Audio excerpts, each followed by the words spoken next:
तो आज कक्षा 10वीं भूगोल में हम पाठ 8 अर्थव्यवस्था एवं व्यवसाय के अंतर्गत ब्राज़ील के संदर्भ में अध्ययन करेंगे। खनन व्यवसाय आकृति 8.3 के आधार पर कुछ उत्तर हमको यहाँ दिए हुए हैं। ये आकृति इसके आधार पर ढूंढना है। ब्राज़ील में खनन के अंतर्गत होने वाले उत्पादन और उत्पादन क्षेत्र की तालिका बनाई है, जो कि यहाँ दी गई है। देखिए, खनन व्यवसाय के उत्पादन में मैग्नीज है, बॉक्साइट है, लौह खनिज और कोयला है।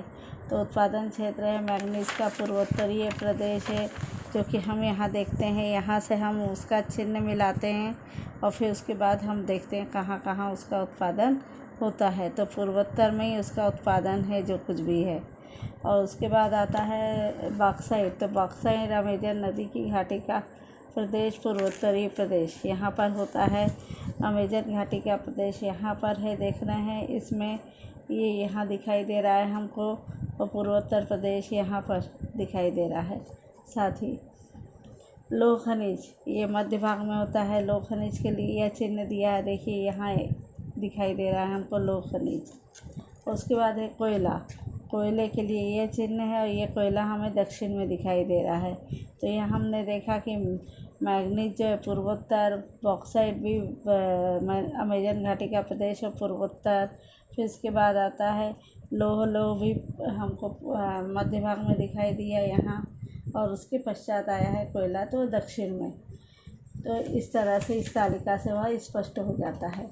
और इसके बाद है ब्राज़ील में किस भाग में खनन का विकास नहीं हुआ है, उसके क्या कारण होंगे। तो हम उत्तर की ओर देखते हैं, तो उत्तर की ओर हमें कहीं पर भी खनन व्यवसाय दिख नहीं रहा है। सिर्फ यहाँ अमेजन घाटी के प्रदेश में हम थोड़ा सा बॉक्साइट का उत्पादन खनन कार्य देख रहे हैं, पर बाकी भाग में हमको खनन कार्य का दिखाई नहीं दे रहा है। इसके कारण है कि ब्राज़ील का उत्तरी भाग से विषुवत रेखा गई हुई है। विषुवत रेखा के पास का यह भाग है। इस भाग में वर्षा भी अधिक होती है और तापमान भी अधिक पाया जाता है। इस भाग में अमेजन घाटी की प्रदेश में घने सदाबहार वर्षा वने हैं। इन वनों के कारण यह प्रदेश दुर्गम है। यह पूरा भाग दुर्गम प्रदेश में आता है, और इस भाग की दुर्गमता के कारण यहाँ परिवहन की पर्याप्त सुविधाएं उपलब्ध नहीं है। इसीलिए ब्राज़ील के उत्तरी भाग में खनन व्यवसाय का विकास नहीं हुआ है। अब खनिजों की उपलब्धता को ध्यान में रखते हुए उद्योगों का विकास किन प्रदेशों में हुआ होगा।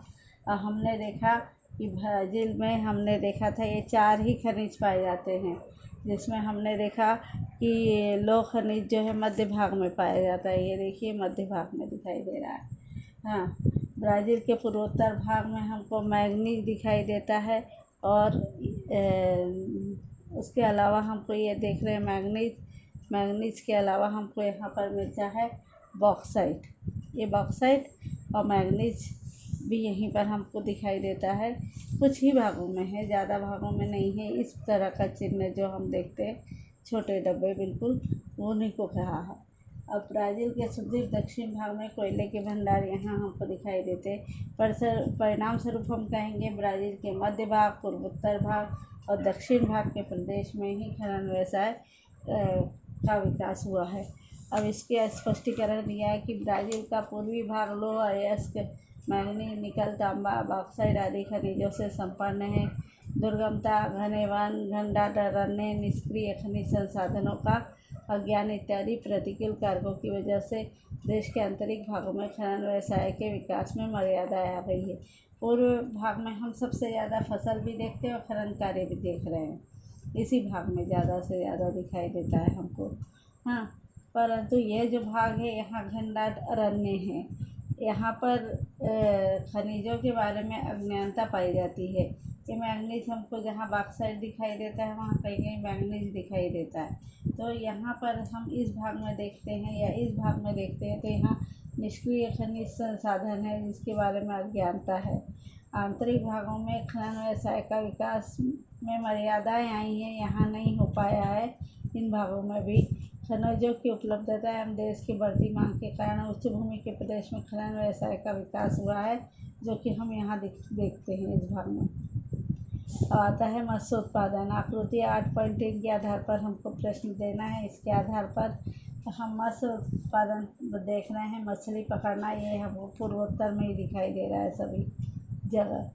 तो ब्राज़ील के दक्षिण पूर्वी तट के निकट मत्स्य उत्पादन का केंद्रीकरण हो गया। इसके दो कारण, तो पहला कारण है कि यहाँ पर क्या है, सी सागरीय प्रवाह जिसे कि फॉकलैंड प्रवाह कहते हैं, और उष्ण सागरीय प्रवाह जिसको कि ब्राज़ील प्रवाह कहते हैं। सी सागरीय प्रवाह को फॉकलैंड प्रवाह और जो है ब्राज़ील सागरीय प्रवाह जो है जिसको कि हम कहते हैं उष्ण सागरीय प्रवाह, ये जो है पूर्वोत्तर तट पर आकर मिलता है। इसके कारण यहाँ पर जो है ज़्यादा यहाँ के पानी में ज़्यादा ना तो ठंडा होता है ना ही गर्म होता है, इसलिए इस भाग में मत्स्य उत्पादन होता है। साथ ही साथ यह मग्न तट दक्षिण पूर्वी तट का जो भाग है इधर का, ये सागरीय मग्न तट का भाग है, इसलिए यहाँ पर मत्स्य उत्पादन ज़्यादा होता है। अब दूसरा प्रश्न है कि ब्राज़ील में बड़ी नदियाँ हैं लेकिन आंतरिक भागों में मत्स्य उत्पादन का विकास नहीं हुआ है। तो बड़ी नदियाँ तो है, परंतु जैसे अमेजन नदी है या उसके बाद पराग्वे, पराना, ये जो नदियाँ हैं, पर इनमें क्या है, इनका वेग, नदी के पानी की गति जो है बहुत अधिक है, इसलिए बड़ी नदियाँ होने पर भी ब्राज़ील में मत्स्य उत्पादन का विकास नहीं हुआ है। अब नाम यहाँ पर मैंने बता दिए हैं दोनों भी, सी सागरीय प्रवाह का फॉकलैंड और उष्ण सागरीय प्रवाह का ब्राज़ील। अब है अंतर्राष्ट्रीय स्तर पर आर्थिक व्यवहारों के दौरान संयुक्त राष्ट्र अमेरिका की मुद्रा डॉलर से मिलान किया जाता है सभी देशों की मुद्राओं का। इसका चिन्ह दिया हुआ है यहाँ पर। ब्राज़ीलियन मुद्रा को कहते हैं रियाल, जिसको BRL भी कहता है। इसका चिन्ह यहाँ दिया हुआ है RS, और उसमें सीधी रेखा। इस मुद्रा का चिन्ह वहीं भारतीय रुपया जो होता है उसका चिन्ह यहाँ दिया हुआ है। ये भारतीय रुपये का चिन्ह है। अब एक अमेरिकी डॉलर जो हम देखते हैं, ब्राज़ील के रुपये से उसकी तुलना की जाती है तो 3.1297 है, और एक अमेरिकी डॉलर जिसे भारत के रुपयों की तुलना की जाती है तो 64.153, इस प्रकार से इसकी तुलनाएं की गई है, और यह हमेशा बदलती रहती है। अब ब्राज़ील में करीब 7400 किलोमीटर लंबा तट है, ये जो हम देखते हैं पूरा। शीत एवं सागरीय उष्ण प्रवाहों का संगम और विस्तृत महाद्वीपीय मग्न तट के कारण दक्षिण अटलांटिक तट पर मछली पकड़ने का क्षेत्र विकसित हुआ है। मछली पकड़ना परंपरागत रूप से किया जा रहा है इस भाग में। व्यक्तिगत एवं सामूहिक रूप से पारंपरिक तंत्र एवं उपकरणों का उपयोग कर यह व्यवसाय किया जाता है। स्पॉटफिश, झींगा, केकड़ा, सारडाइन इत्यादि जलचरों को पकड़ा जाता है। ब्राज़ील में प्राकृतिक रचना, घने वन एवं नदियों में पानी की रफ्तार के कारण मीठे जल की मछली पकड़ने का व्यवसाय विकसित नहीं हुआ है। धन्यवाद।